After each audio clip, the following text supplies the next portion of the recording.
বাঙালি খানায় সবাইকে স্বাগত জানাই। আপনারা তো অনেকভাবে চিংড়ি এঁচোড় রান্না করে খেয়েছেন।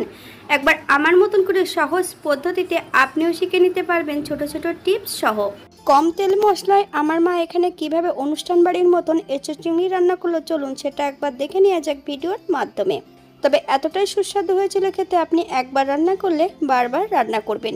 আশা করছি আজকের ভিডিওটি ভালো লাগবে। সকল বন্ধুদের কাছে অনুরোধ করছি সম্পূর্ণ ভিডিওটি দেখার।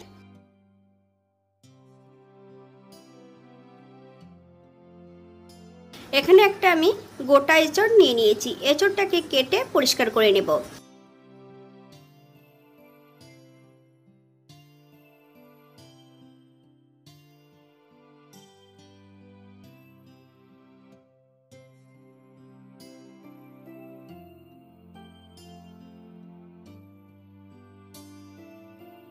কেটে নেওয়ার পর আমি এঁচোড়টা ভাপিয়ে নিয়েছি।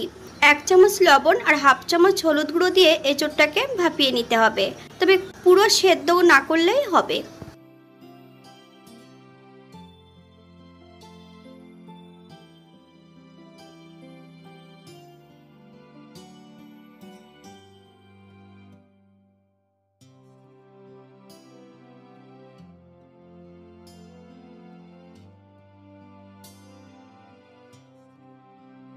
একটা কড়াইতে বেশ কিছুটা সর্ষের তেল অ্যাড করেছি। ফোড়নে রেখেছি সাদা জিরে। ফোড়ন থেকে সুগন্ধ বেরোলে বেশ কিছুটা পেঁয়াজ আর বেশ কিছুটা রসুন বাটা অ্যাড করব।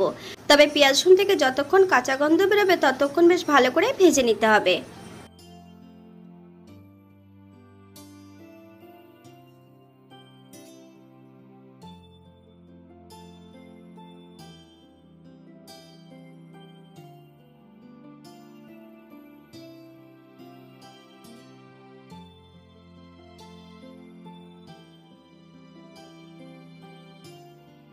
এক চামচ লবণ, আপনার স্বাদ অনুসারে লবণটা অ্যাড করবেন।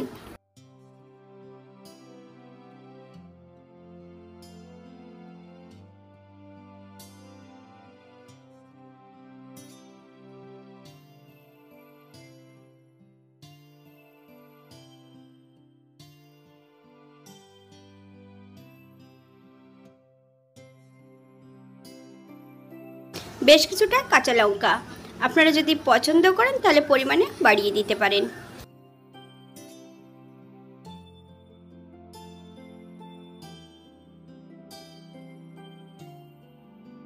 আগের থেকে বেশ কিছুটা মশলা বেটে রেখেছি। জিরে, ধনে, বেশ কিছুটা শুকনো লঙ্কা। এখানে আমি 2 চামচ অ্যাড করব। আপনারা এখানে গুঁড়ো মশলা দিয়েও এটা রান্না করতে পারেন।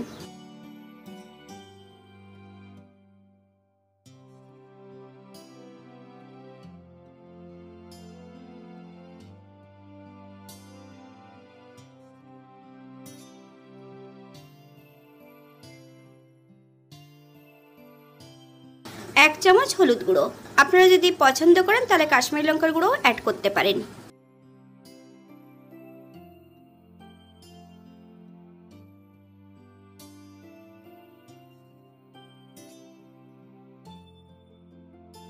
মশলা কষানোর জন্য সামান্য একটু জল অ্যাড করতে হবে। মশলা থেকে যতক্ষণ তেল না ছাড়ছে ততক্ষণ বেশ ভালো করে মশলাটা কষিয়ে নিতে হবে।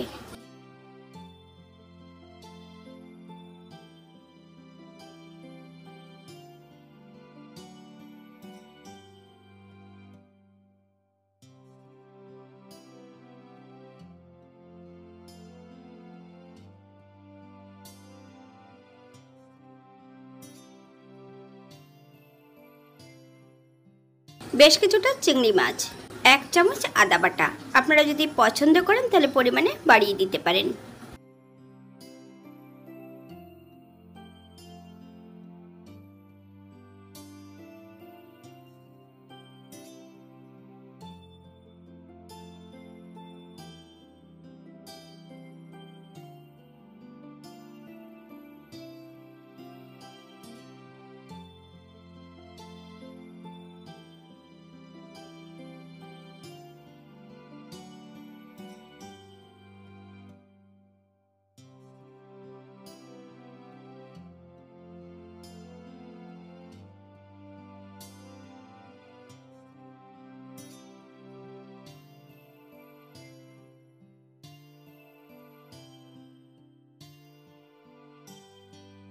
মশলা কষানোর শেষ পর্যায়ে এই পর্যায়ে অ্যাড করব সম্পূর্ণ সেদ্ধ করা এঁচড়গুলো।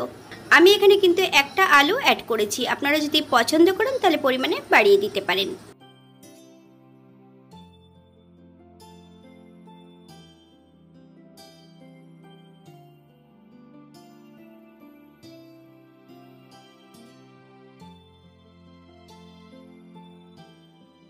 বাঙালি রান্না ঘরোয়া উপকরণ দিয়ে আপনাদের যদি রান্নাগুলো পছন্দ হয় তাহলে চ্যানেলটি সাবস্ক্রাইব করে দিয়ে পাশে থাকবেন, পাশে থাকা বেলটি বাজিয়ে দেবেন, নইলে নিত্য নতুন রান্নার নোটিফিকেশন পাবেন না।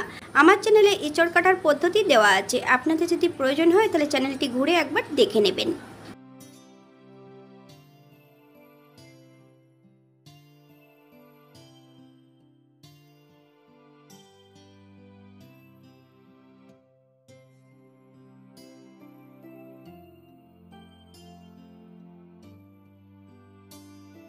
এক চামচ চিনি, আপনারা যদি পছন্দ করেন তাহলে পরিমাণে বাড়িয়ে দিতে পারেন।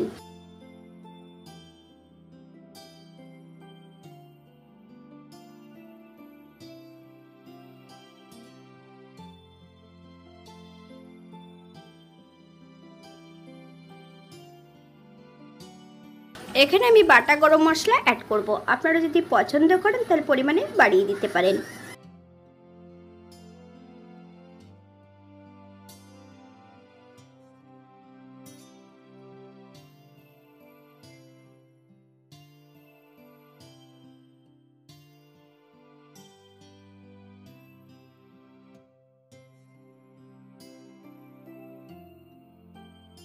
দু চামচ ঘি। গ্যাসের ফ্লেমটা অফ করে দিয়ে 5 মিনিটের জন্য স্ট্যান্ডিং টাইম দিতে হবে, তারপর সার্ভ করব।